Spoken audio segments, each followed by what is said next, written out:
Here is a method that is helping women to convert to Islam. Join us today as we talk to Kathryn. Kathryn is a veteran convert of 25 years.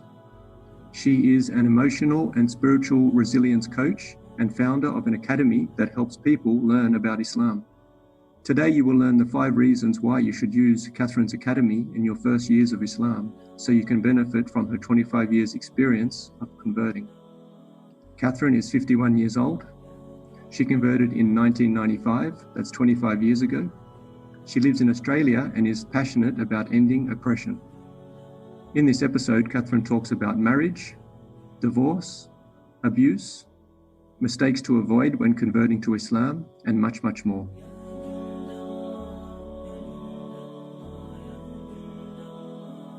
Welcome to the show, Kathryn. Assalamu alaikum. Thank you so much for having me here. Wa alaikum salam wa rahmatullah. Yeah, thanks for coming. Peace be upon you too. Okay, so as I mentioned in the introduction, Kathryn's been a Muslim for 25 years now. So Kathryn, can you tell us why you accepted Islam? Yeah, so I didn't even know I was looking for something, to be honest. I had a very good life, excellent career, bought my first house, had a great car, had everything, traveled a lot. My passion back then was cave diving, so scuba diving in caves. And you'd sort of think, well, looking at that, I must be a very happy person. But there was kind of some sort of emptiness. And I actually didn't even appreciate that or realize that until 1995. And I went on this very interesting journey, first through the New Age kind of area of crystal healing and all those sorts of things, which obviously is a very different direction to Islam. But then I met a Muslim who shared with me a video about Keith Moore and him explaining how he'd found verses in the Quran that matched the stages of the embryo. And that had me very curious, because all my life I'd grown up with religion and science actually oppose each other, that they don't go together, because I come from a very scientific sort of background family. And so I was very curious about this, and I wanted to see for myself, is this really true? Are they pulling my leg? So I asked for a copy of the Quran. This friend left to go back to their country. And so I was just left in Adelaide, not knowing any Muslims, with a copy of the Quran. So I looked up the index, and of course there isn't in there a section that says embryology so you can find the verses, and I hadn't written the verses down. So I thought, well, the only way I'm going to find them is if I start reading from the beginning. And I just started reading the Quran from the beginning, in English, obviously.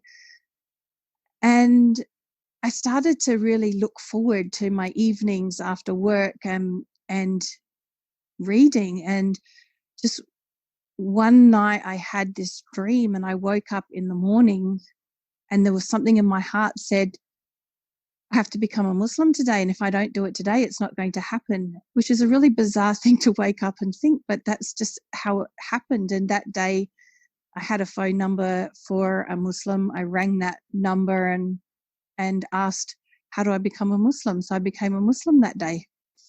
So it's very much just a journey of me reading the Quran and being inspired to become a Muslim. Okay, and you mentioned that you started, reading the Quran, but at that time, did you actually have any idea that you would become a Muslim, or were you thinking about it? Not really. It was more the curiosity, because of that whole concept that science and religion don't go together, and there's a skeptic in me wanted to just see it for myself, even almost try and prove it wrong in a way. I think that was the driving motivator. But then I got captivated in the whole journey reading the Quran. And by the way, I never actually spotted the verses as I was reading it. I got so distracted.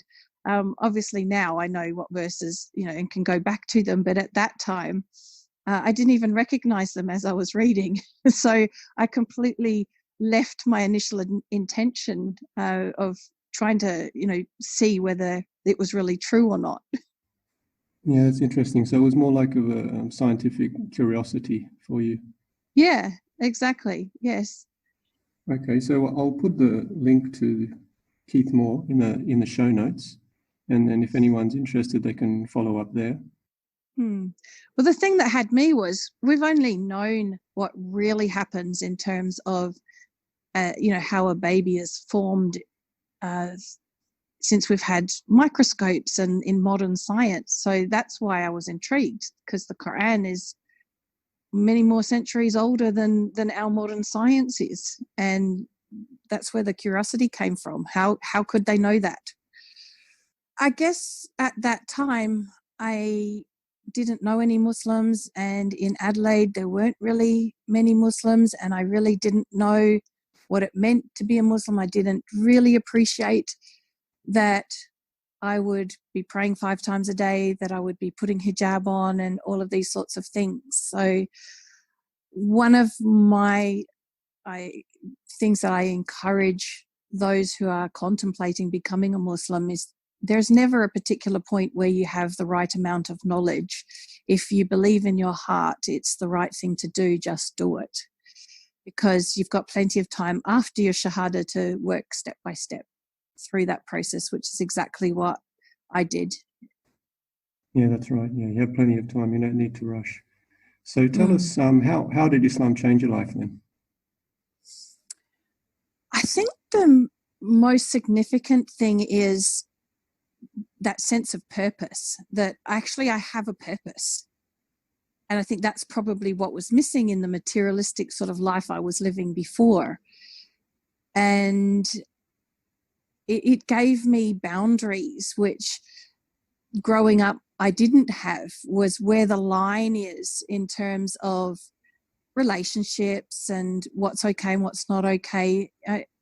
I think I grew up with very confused boundaries. And so it was actually quite comforting to know where all the lines are and know, okay, so this is the healthy side and that's the not so healthy side of living.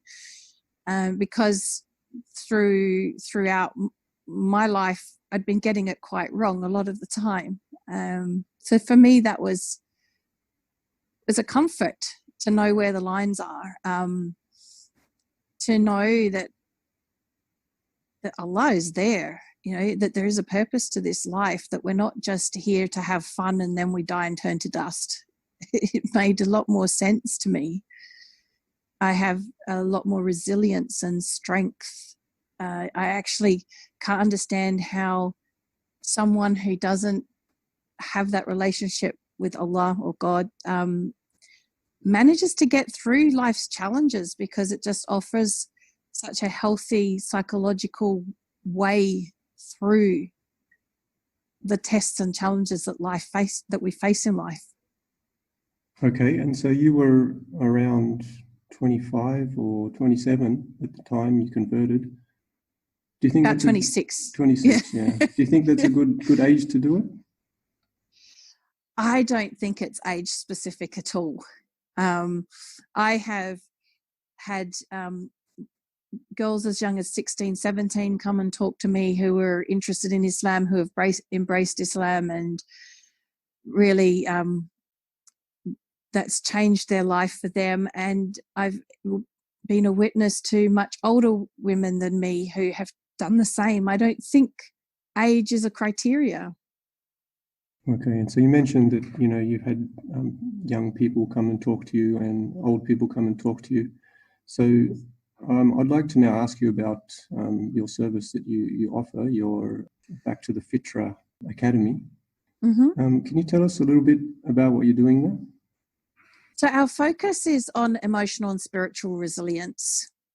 Really, originally I called it emotional resilience, but then I realized that the two go hand in hand, that there's so much about our deen, about the Quran, that is part of our emotional well-being, that to me it is emotional and spiritual resilience.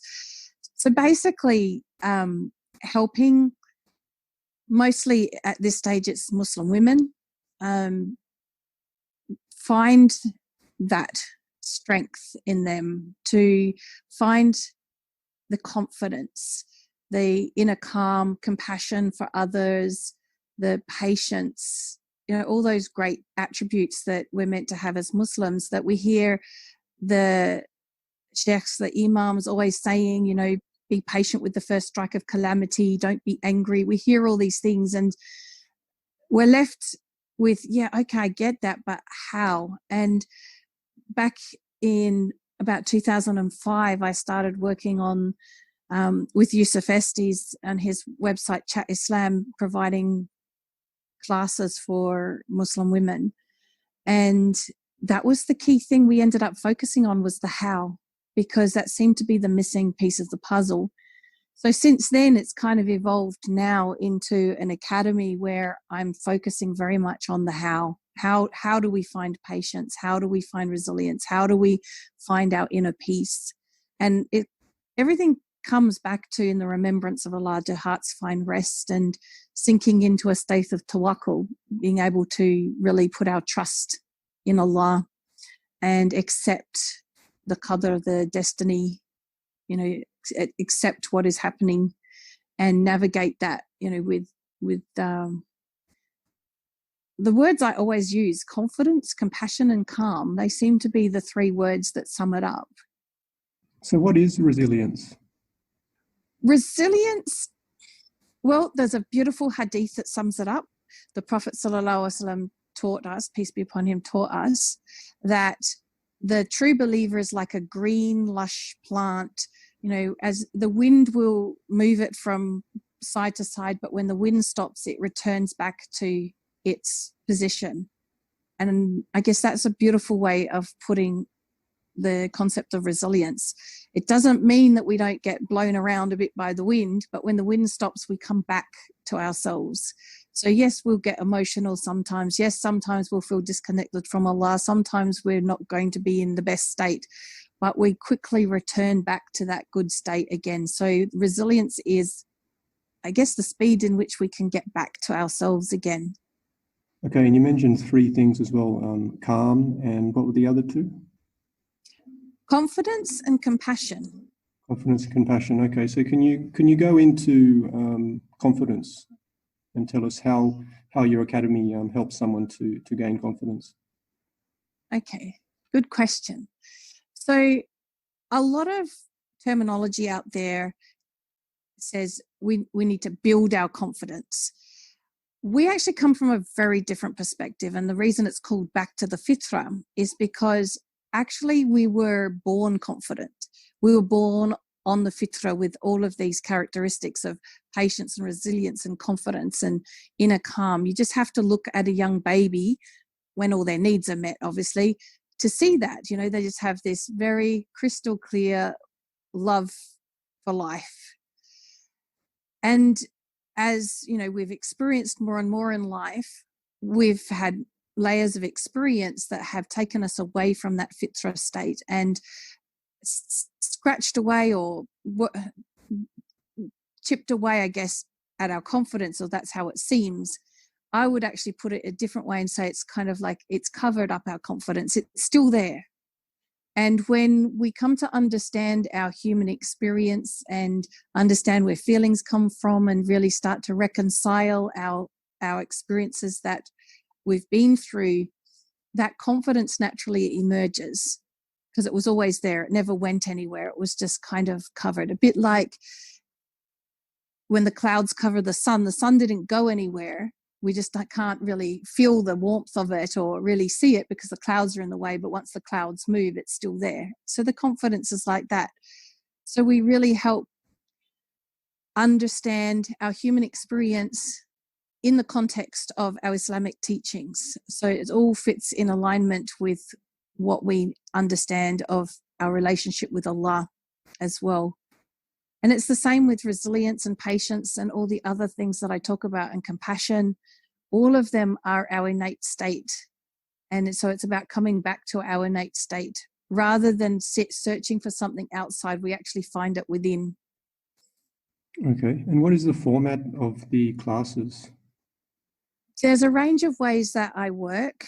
So we just ran a conference a couple of weeks ago, and we'll be doing that annually, inshallah, where I had the coaches and mentors that I have certified to do the same work give talks around various topics. So we had discussions on, we had talks on how to move on after divorce, how to overcome panic attacks, how to advocate for your family with doctors and teachers. We had panel discussions on domestic violence, on child sexual abuse, on addiction. And so we covered like all the really core issues that are going on in our community and how this can be a solution, or the way we as individuals can become part of the solution by first understanding ourselves, so that then we can understand others. And that's where the compassion comes in. When you understand your own experience of life and how flawed we all are, we start to become less judgmental and more compassionate towards others, realizing that, oh, well, they're just the same too. So that's one way in which we're trying to deliver a service globally. Alhamdulillah, we had 55 countries register for the conference, so it's getting there. We also have various ways where we've got online programs, we have Q&A sessions, we have support groups, I run masterminds, and of course the certification program. I'm also doing work in schools, teaching teachers, teaching parents, because one of the best ways in which we can make sure we have a more resilient ummah is to really reduce how much we corrupt the fitrah of the children. So if the parents and the teachers are understanding all of this, then they're going to show up for children in a way where children can thrive, instead of them getting to adulthood and having to do the work we're doing because of the childhood we had. So that's why I focus on parents and teachers. But we also have programs that we do within schools for students as well. So I feel that if we are building resilient school communities being the students, the teachers, and the parents, then enough of those school communities, we're going to end up with a stronger global community, inshallah. Okay, and I noticed on your website you have a section for new Muslims and converts. Do you have any courses which are specific for converts? We have a weekly support group, and that's whoever wants to come along. It's totally free. And in there we discuss the challenges that converts go through, and we always focus on what are the solutions and what can we do to make it better for those who follow us. So many of those of us who attend the support group have been a Muslim for quite a while, but we do have new Muslims come along as well. And our key focus is how can we make it better? Because many of us had a very rough time when we first became a Muslim. There wasn't a great deal of support back in 1995. And there certainly wasn't the availability of resources through the internet. It was still dial-up back then, and it was still a bit dubious what you could find online. And so we went through a lot of difficulty. So how we can be supportive. And so it's a place where it's safe and not judgmental for new Muslims to come and just go, I'm struggling with this, and find a whole group of other Muslims who've been through that going, yeah, I get that. I felt that too. This is what I did, or this is how I handled it. And we're always very solution focused. We're always not, it's not about coming and everybody's complaining or whinging, because there's no benefit in that. It's about honestly being able to share without judgment. And then, okay, we've got this problem. What can we do about it? How can we make it better? What can we all do as individuals? In fact, that's one of the things we do at the end of the session is go around the group. What are we each going to do as an individual to be part of the solution for the problem that came up in the session? Okay, and how does one sign up for that?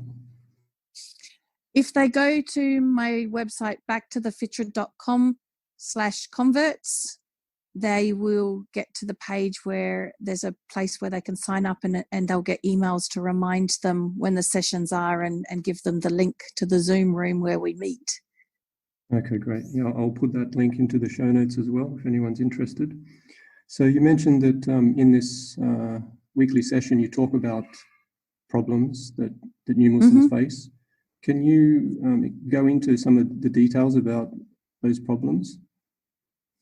Yeah, well, we've covered quite a lot. It's been quite fascinating, I think, for Muslim women, particularly. I don't know, we perhaps haven't had the brothers really share much or attend the sessions. So most of what you hear is coming from a women's perspective, because that's what I've heard. The whole issue of becoming a Muslim and then everybody wanting to marry you off to all their relatives. And so really looking at how can we support new Muslim women to really find their feet as who they are as a Muslim woman before they start becoming, a part of a relationship or a marriage, of a marriage where there could be lots of cross-cultural issues and those sorts of things, so that they really feel confident in themselves first. A lot of cultural issues of how the culture we marry into seems to dominate the household, and that we have to let go of all of our own culture, and that our own culture is looked down upon because it's, not good or evil. And this was something that I really faced and was really quite a challenge, because what was being labeled as not good or evil, that's my family, that's my parents, that's my siblings, that's, the people I care about, that was all my friends. And I had a massive disconnection from them all, because I was constantly told that being around them was not going to be good for me. And yeah, so I lost myself, didn't was trying so hard to be this person that I was being told I had to be, that I lost the essence of who I was. And it actually took quite a long time when I came out of that marriage to actually rediscover who I am. And so we don't have to drop our whole culture just because we've become a Muslim. Islam came to improve us, to polish us, and certainly what of our culture isn't okay, we should let go of. There's a whole lot of things that are great about our cultures that we're quite able to hang on to. There's nothing in Islam that says we can't. And of course, ties of kinship are incredibly important in Islam, but that gets quite dismissed if our family are non-Muslim. So there's a lot of challenges like that we've been working through in the group, and what can we do better, and how can we support new Muslims not to have to go through things like we have. How can we get them the proper information, because there's a lot of misconceptions out there that we're fed, and kind of encouraged that we're not a good Muslim unless we follow what we're being told, and we don't know any different. We certainly believe at the beginning that all Muslims know what they're talking about, but then we find out the hard way that's not necessarily true. Okay, and so on the topic of marriage, do you think that it's better for a new Muslim, to marry someone from their own culture, or not? Not necessarily, because I think that there are some very successful mixed cultural marriages, but I do think that as part of the marriage process, and that's another thing that we actually know what that is, so we know our rights before we go into it, because I certainly didn't, that there is discussion around cultural issues to really, make sure that the person you're marrying is accepting of the fact that you might come with your own cultural values that are okay, there's nothing wrong with them Islamically, and be willing to accept that, or whether you're marrying somebody who's going to have this black and white view that, no, we're going to have an Egyptian household or a Pakistani household or a Moroccan household, and there's no room for, in my case, any Aussie in there. Okay, what were some of the Aussie things that you're talking about? I guess for me, part of it was just my Aussie character. I was encouraged to not speak up, to keep my voice quiet, low, not move around. Like, so I'm quite an animated person when I talk, and I smile a lot. And when I get nervous, I actually giggle a bit, and I would always get into trouble for that.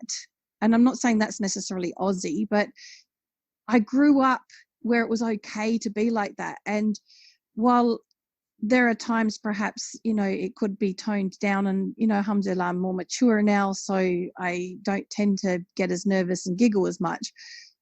But it wasn't that I was trying to do anything wrong, but it was always put like it was wrong to be like that, instead of accepting the fact that, well, I've come from a different culture, I've grown up this way, it's been okay all my life to be like this. It's really hard to suddenly tell me it's wrong to be like that. And so that was quite oppressive. Now I just feel more comfortable to just be myself. And if people don't like it, well, unfortunately, this is how I am. I'm not trying to displease Allah or be flirtatious or any of that sort of thing. I am just a bubbly sort of personality, and I don't see that there's anything wrong with that in Islam. So those sorts of, I guess, differences in how women might behave in a culture compared to the way we behave. And I gave up pretty much every friendship I had because I worked in a male-dominated field, and most of my friends were men. And so I didn't have male friends anymore. I just let them all go. So I did everything I could to follow the rules, but it was still never good enough. And so I think that it's really important to make sure as a convert that you're given the right guidance and the right approach to working out whether this is the right person to be marrying or not. Okay, and while we're still on the topic of culture, so for someone thinking about accepting Islam, one of the things that comes to their mind is that they are hesitating because they're worried about having to follow all the rules of Islam. Maybe they think there's too many rules and too constricting for them, and this is what's stopping them from converting to Islam. So what would you say to that sort of a person? Yeah, that's a really good question, because, in the time of the Prophet ﷺ, I believe they had around 13 years of learning to love Allah before they were given all the halal and haram. We get about 13 seconds, and then it's like you have to wear hijab and you got to do this and you got to do that. And so I think my first advice goes to the Muslims and say, back off, give them time to breathe. But for the person who has embraced Islam, it's one day at a time. It's one step at a time. The most important thing is our relationship with Allah. There's going to be a whole lot of things that need to change, but it's never successful for anyone to change everything all at once, and nor should you have to, because in the time of the Prophet ﷺ, when they were all converts, by the way, they didn't have to change everything all at once. Even the abolishment of alcohol was done in stages. That first it was about you can't be intoxicated to pray, and then it was the abolishment of alcohol. They were given step by step to get there. So for the person who wants to become a Muslim, the most important thing is to say your shahada. If you want to be a Muslim, just say your shahada and just take it one day at a time, one step at a time, one thing at a time, and that's it. And for those who are around those new Muslims, just give them time, especially Muslim women in hijab. The minute we put our hijab on, everyone knows we've become a Muslim, and everybody asks 1,000,001 questions and are quite judgmental and critical of our decision. And so give us a break to actually feel confident to answer those questions and stand up for our decision before we announce to the world that we've become a Muslim. It's not the end of the world if a convert sister takes a little bit of time to put a hijab on, because once she does that, everybody knows what's happened. So yeah, take their time. The most important thing is the relationship with Allah, and work on that, and everything else just step by step. Okay, and you also mentioned earlier about someone having to find their feet before they get married. What would you define as someone that has actually found their feet? How long would it take? I think it depends on the person. I do think that it's really important to have a good understanding of the core knowledge of Islam before you pick someone you're going to spend the rest of your life with. Because for me, there was a whole lot of red flags if I'd known they were red flags, but I didn't know they were red flags. And I'll give you an example. The person that I married was quite happy to come and visit me in my home alone. Now, that's a red flag if you understand that in Islam that's actually not appropriate. But when you're a Westerner who's had mostly male friends, that doesn't look like a red flag. So having that base knowledge or foundation knowledge of what makes a good character in Islam and what would indicate that someone isn't perhaps a good practicing Muslim is a very good start. So joining a program for new Muslims, there are some online. I mean, we have here in Adelaide, one of our organisations runs programs like that, something where you go through and you get that foundation knowledge so that you know what you're looking for. You know what to not be a part of too. Okay, is there anything else you want to add about how your academy would help someone who is not Muslim yet? I guess for somebody who is interested in becoming a Muslim and they want to have a conversation with Muslims to ask their questions or share their nervousness or what they're challenged by in terms of making that decision, they're more than welcome to come to our support group. You'll find that it's such a supportive, loving environment. The women who show up, we've had one brother once, and it's not actually closed off to women, but because in Islam generally we have segregation, because I'm running it, generally the men don't come and the women do. It's just kind of a given. But we want to support the brothers as well, the men as well. I haven't quite figured out how I do that, but they're all very welcome to go to my website and message us through any of our social media channels or email admin@backtothefitra.com if they would like support, and we'll find a way of supporting them as well. It's just it hasn't got to that point where we've had enough people come and say, I'd like support for it to, or have the person to run it. So just putting that as a side note. But definitely for the women, just show up and feel free to ask anything, absolutely anything. You will not find any question turned away in our group. Just feel it a safe place to come and just ask. Okay, and this is an online format, is it? Yes, this is in Zoom. So I was doing something locally, but then COVID-19 happened. So I went, well, we'll just move it online. And that's been amazing because now it's open to everybody. Okay, and is there a email service for someone who's still a bit too shy to join the online group? Well, they're most welcome to email me at admin@backtothefitra.com and we will answer them in any way we can. I have connections with people who can answer questions as well. I don't profess to be a scholar at all, so I don't tend to answer scholarly type questions. My area of expertise is in emotional and spiritual resilience. So anything to do with anyone who's struggling in that way, I'll definitely help them. Otherwise, I have access to other people that I can get the answers for them on specific Islamic questions. Okay, great. Okay, so we mentioned earlier about the compassion, calm, and confidence. So we talked about confidence now. So let's talk about compassion.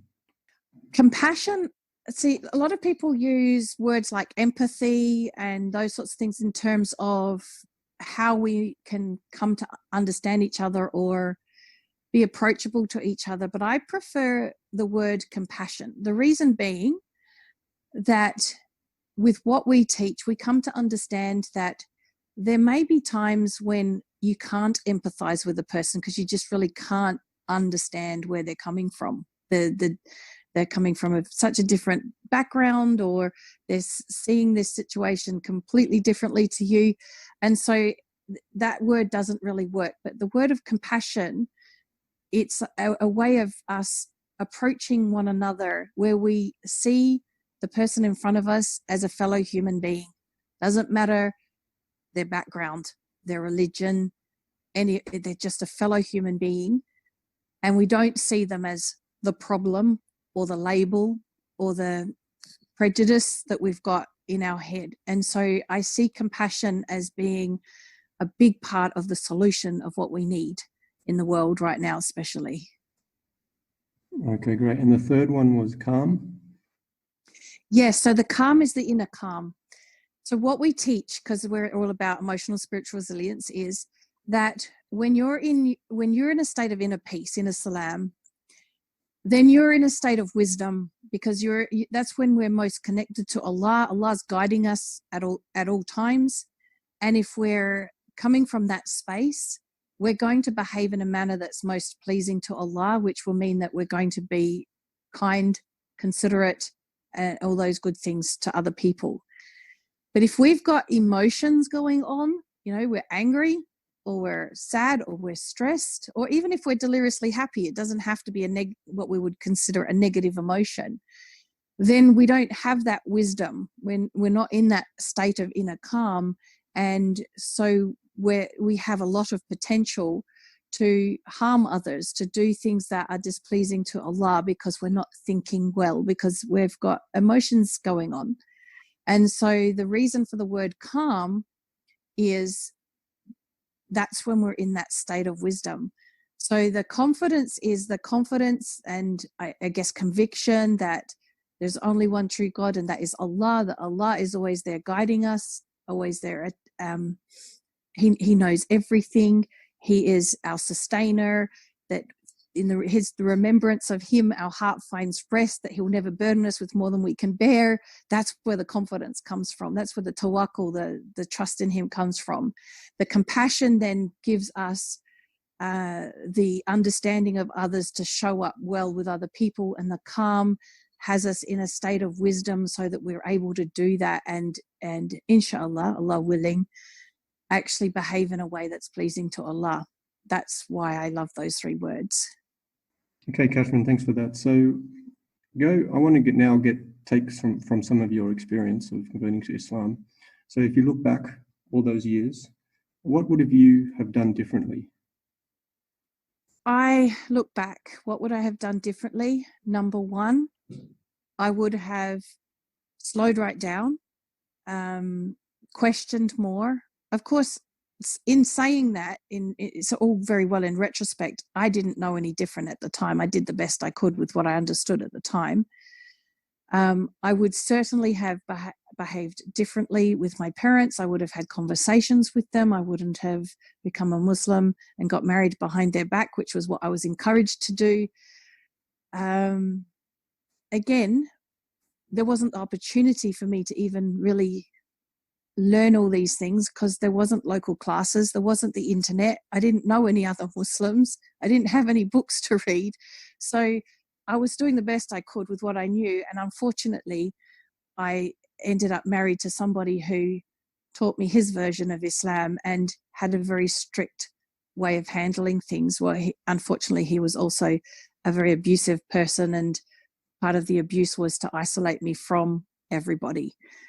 So that's why I'm quite an advocate for delaying the whole process of marriage until you have more knowledge. Knowledge is empowering. If I'd had that knowledge before, I would have seen the red flags. I would have seen the red flags well before I had a child, to then end up then having three children in that marriage, to then have to go through abuse and them having a hard life as a result of that too. So there's a lot of things I would have done differently, but the key thing is the knowledge. Having the knowledge first is so empowering. Once I'd left that marriage and I had the opportunity to seek knowledge, it really empowered me to stay strong and not be manipulated or brought into situations that are totally unacceptable. And I knew in my heart a lot of things were unacceptable, but I didn't have access to the information to back that up. And so I was always kind of out debated because I didn't have anything to access. So knowledge. That's what I would have done differently, big time. Okay, thanks for that. And you mentioned the abuse that you suffered from, and I've talked to many women on this podcast, and they also mention their story of abuse. But are Muslim men really that bad? Well, that's a really challenging question, because as a Muslim woman, I don't get to meet all of the Muslim men to really actually validate that. I believe that there are plenty of amazing Muslim men out there. The work I do, unfortunately, I spend most of my time working, because I talk about my story a lot. I attract a lot of the women who've been through domestic violence or child sexual abuse. And so, unfortunately, I get to see the worst side of things. So it's a very difficult question for me to answer, because I don't have the opportunity to go around and meet them all because of the way our lifestyle is, where the men and women live very segregated lives. But I have faith that there's a lot of them out there. Yeah, definitely. Yeah, I don't think anyone should take away from hearing our experiences that all Muslim men are like that. Unfortunately, if you're talking to Muslim convert women, we tend to be quite the victim of them, because we're so naive and nobody protects us or looks after us. And so we get into these relationships unknowingly. And so it might look disproportionate when you're talking to us that, oh, Muslim men must be terrible. But I don't believe that's to be true. There are some Muslim men that are terrible. There are some men of every background that are terrible. Yeah, that's right. Yeah. So it's definitely a danger that we have to look out for. And absolutely, to join a group like yours, to sign up and get in there talking about these issues is the best way, I believe, for anyone thinking about becoming Muslim, or even if they've become Muslim and they're new to Islam, just to get in there and to talk to other people is the best way to move forward. Yes. And there are Muslim women that I've met who've got amazing husbands. I don't know their husbands, I just know the stories they tell me. And so they are out there. Yeah, maybe I should try and find some of those for my podcast and interview them, because most of them are about the horror stories, but I'd like to interview some those sweet stories too. Good. And you know why that is? It's because when you don't have a horror story, you feel like you don't have a story, and so they won't necessarily step forward and go, I'll tell my story. And so, we do get a disproportionate number of stories that share the horror stories because of that. When there's no drama, it's like, oh, well, there's nothing to tell. But I think it's really important for us to hear the good stories too. Yeah. We hear them in our support group, because there are some of the sisters that have great husbands in the support group, and it's really great to hear their stories. It gives you hope. Yep, that's right. Yeah, so it's like any group of people or any faith. You need to be smart when you're deciding on getting married or doing anything. Yes. So that's why, And the other thing with the work that I do, this understanding of our human experience, it works. This understanding helps the person who is an abusive person understand themselves and change too, because one of the things that's really important to understand is most people who are like that have been through hurt themselves, and they haven't been able to come out the other side of it, and they need help. And if we always look at these stories from the perspective of the victim and helping the victim, but not actually looking at the other person and where do they need help, we're never going to get to the solution. So what I teach and why we have these discussions about domestic violence and those topics is because we want to be a part of the solution for both sides. We want to be able to help those that are struggling with being abusive, as well as those who have been struggling with being abused. It has to be both sides, or we're never going to get to the bottom of this. because hurt people, oppressed people oppress people. It's like a domino effect. Yeah, that's right. And there's some people that have gone through this abuse in their life, and they're carrying it with them at the moment, but they're also thinking about becoming Muslim. So by joining up on your academy, it could help them to get it, get it out of their system and to start thinking more positive. So then they can actually start thinking about converting to Islam. Sure, absolutely. One in the conference that I just ran, my talk was "You Are Not Your Past," and I shared in detail all the things that I went through, including, sexual abuse as a child and date rape. And this is all before Islam. So it's not all just the Muslims, right? and then ending up in an abusive marriage, which was kind of inevitable because all I understood from my life was being abused by men. It's kind of, there was this timeline, but that's not me anymore. I'm not a victim anymore. And it would be very hard for somebody to put me in that position now, because it just isn't part of my life anymore. Yes, it's a story. It's what happened to me. It's not an emotional thing for me anymore. It's not influencing my life anymore. So I say that because I want everyone to know there's always hope, and we don't have to be trapped or chained to our past.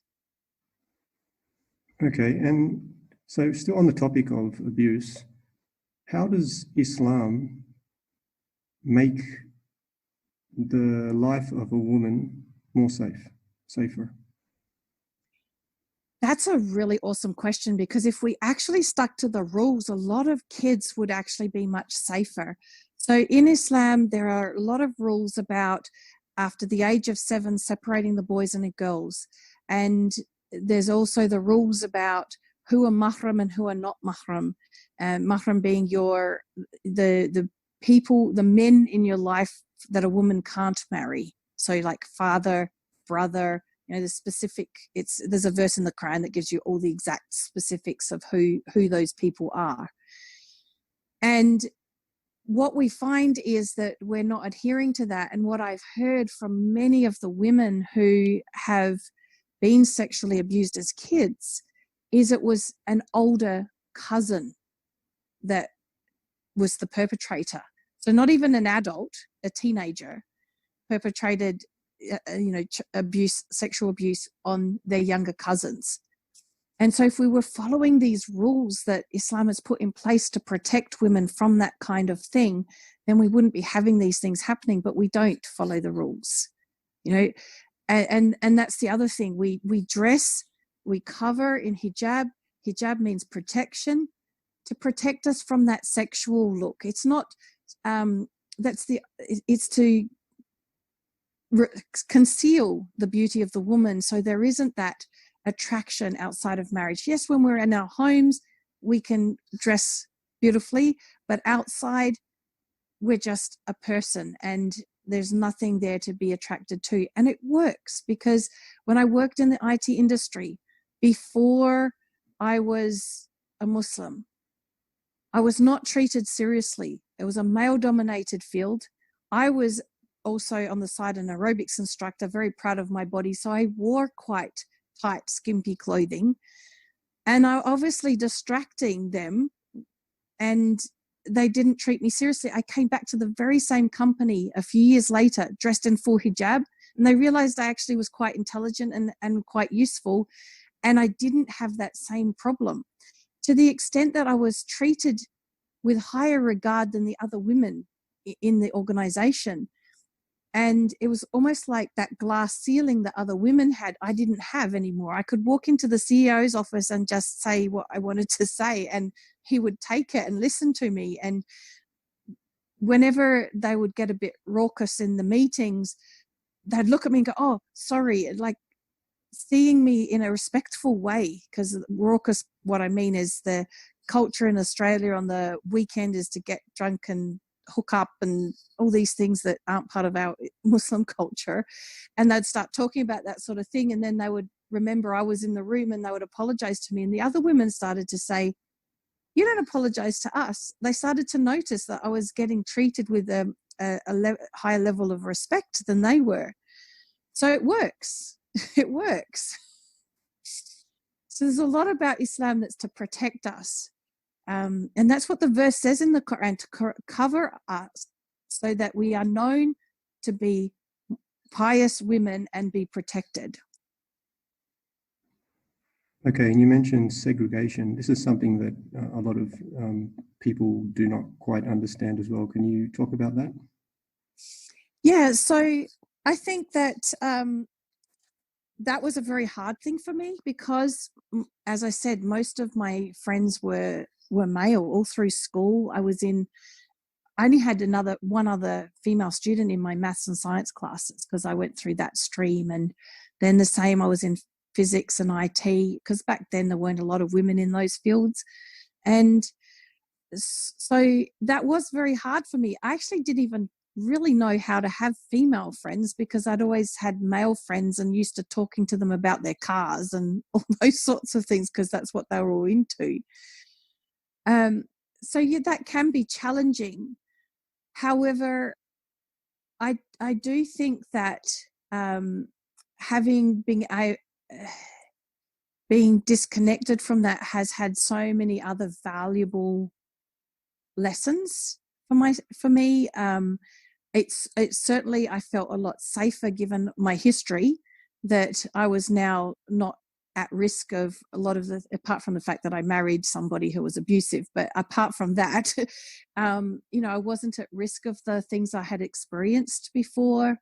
I feel safer in my hijab because it just means that it takes that element out of things. The segregation, there's varying levels that you'll find in different communities, and I think that we take it too much to an extreme in some ways, in some places, because then we've got men and women not understanding each other very well because there isn't conversation. I do think that there are ways in which we can, in a business-like way, cooperate and work together. Like we're having a conversation now, you and I. It's done in a very business-like manner. We don't get into the, personal chit-chat. So there's a line there. And so it just takes the element out of it where it allows for a romantic kind of connection to form. And the reason, I understand that is so important in Islam is because the family unit is very sacred and very important. And if you have strong families, you have a strong community. So it's about protecting the family unit, that children have a right to be born into a family, not born by accident. This was something that I heard one of our scholars say recently, and I thought that was so beautiful, that one of the reasons that there's no intercourse, outside of marriage is because it protects the rights of the child, that the child has the right to be born into stability.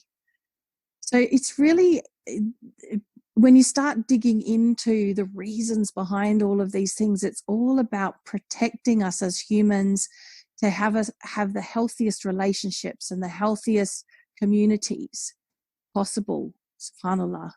And we don't have to look very far at the way the world is now to realize that we've lost a lot of that, subhanAllah. Okay, and you also mentioned in the what you would have done different. You talked about slowing down. So what were you doing which was not slow? I was trying to be the perfect Muslim all at once, which meant, I think where that became problematic was in terms of particularly my family relationships. So the whole issue around them drinking alcohol or them celebrating Christmas, all these sorts of things. I became a Muslim in October, and so I was still very new, and I was avoiding them at Christmas because I was told that I couldn't celebrate Christmas. And it was like, well, actually, I could have slowed it down a little bit and not destroyed so many relationships along the way. I think it's really one of the things that I have learned and felt a lot of sadness about actually in just the last few years is that Islam isn't that harsh. You know, it doesn't have to be like that. And that when you have a deeper understanding, you realize that when it comes to these matters, it's about the greater good. And the greater good in terms of our family is the relationship. These other matters actually become secondary to the relationship. You have to look after the relationship first. And that there are ways in which you can navigate that without being so black and white about it. And as I said, I didn't have the knowledge, nor did I have the support of community around me or anything to know any differently. I just had one person telling me these things. And that I'd be displeasing Allah if I did this and that and the other. And I didn't want to displease Allah because, as I said, my embracing Islam came from that inspiration and love of Allah that just came through reading the Quran. It wasn't, it was genuine. So I didn't want to displease Allah. And I felt that I had to put Allah ahead of my family, and it was just too much, too fast, and it made too much damage. I think that's the way I would put it. Okay, so what should someone do for their first Christmas as a Muslim and their parents are celebrating Christmas? Talk to them and work out a way to do it together where you don't participate in the things that are have some kind of religious element to them. But anything that is just a cultural practice that isn't religious, then be at ease with that instead of be so harsh about it. I think that's probably what I would say. But the biggest thing is to talk to our families. You know, don't keep it a secret from them or stay away from them.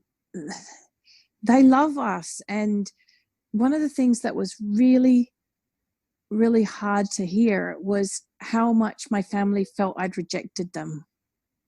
And it wasn't about rejecting them. It was about embracing Allah, right? But from their perspective, they felt rejected.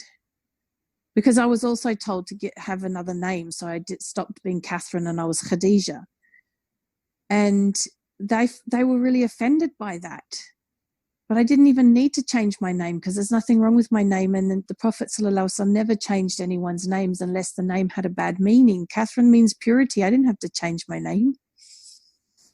So there's a lot of things that, conversation, be open, be gentle, don't be preachy. And when it comes to things like Christmas and everything, just take it easy. You know, I have learned that tie of kinship takes priority over some of these other things. So weigh it up, get support, come and talk to those of us who now know better and we'll help you navigate it. We'll help you figure it out. You know, don't try and do it alone. Yeah, the hardest thing, and this happened to me as well, is that one of your parents or both of them, they do not agree with your Islam, you know, and they're going through the stage of a few years of, you know, like total anger. Even my grandmother basically disowned me from the family. She wouldn't talk to me. So this is the hard thing. Yeah, it is. It's really hard. It's really hard. And I think that's one of the things that those who are born into Muslim families really do not understand how much we sacrifice in changing our lives to be pleasing to Allah.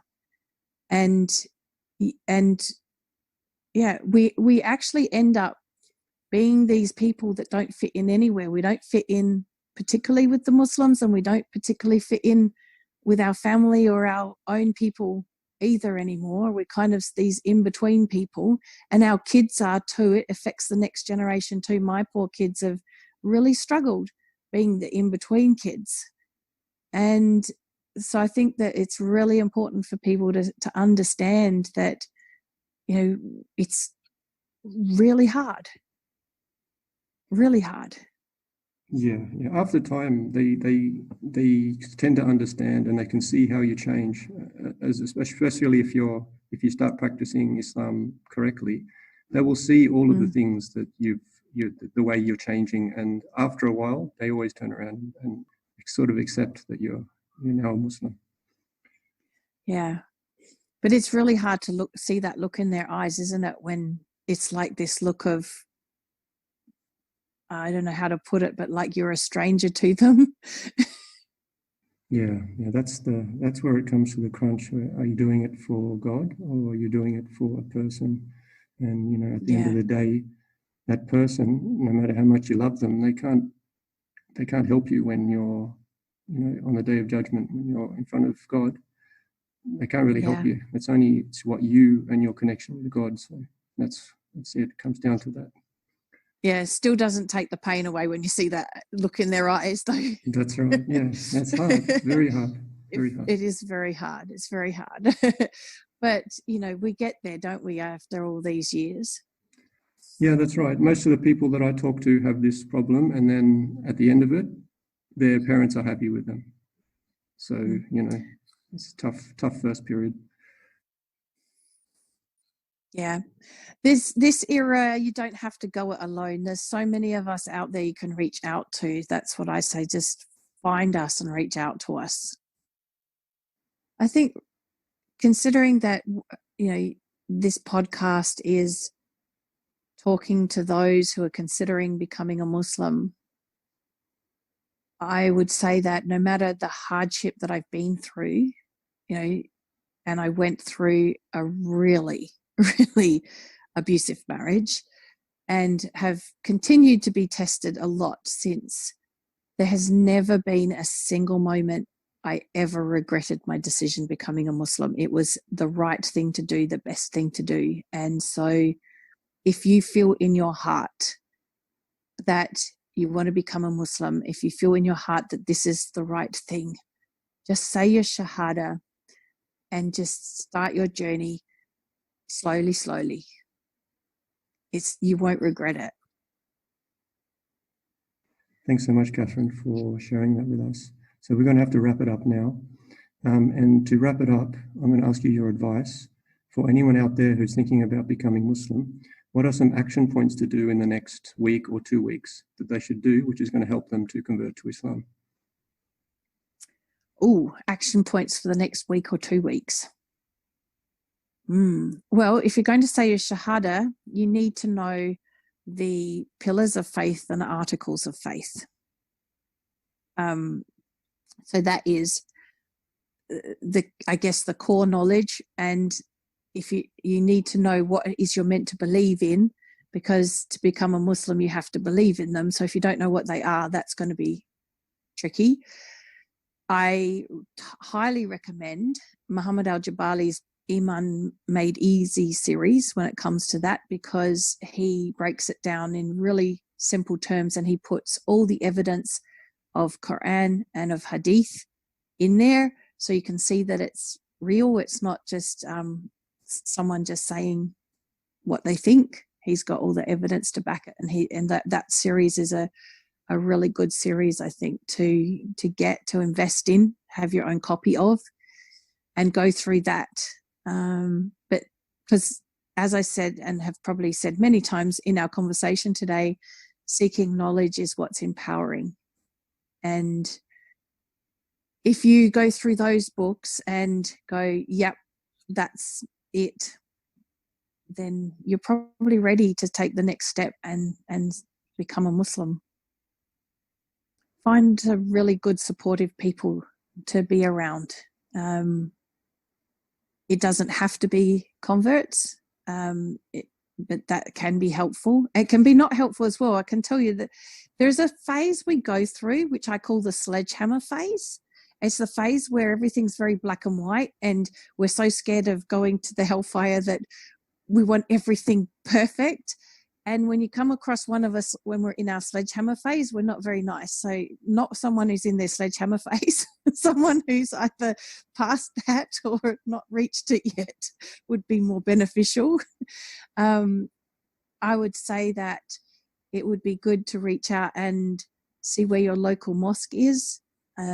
See if you can't meet people from the local community, because you just don't know what the reaction is going to be of your family and of your friends. And so if you've already started to build your own support structure amongst the Muslims, you've got people to turn to where if things, get tough. And that's really important. And as Muslims, we have a responsibility to look after you. So you shouldn't be, and I say that you shouldn't be, but it could happen, but you shouldn't be turned away, because we're not meant to turn you away. We're meant to take you under our wing.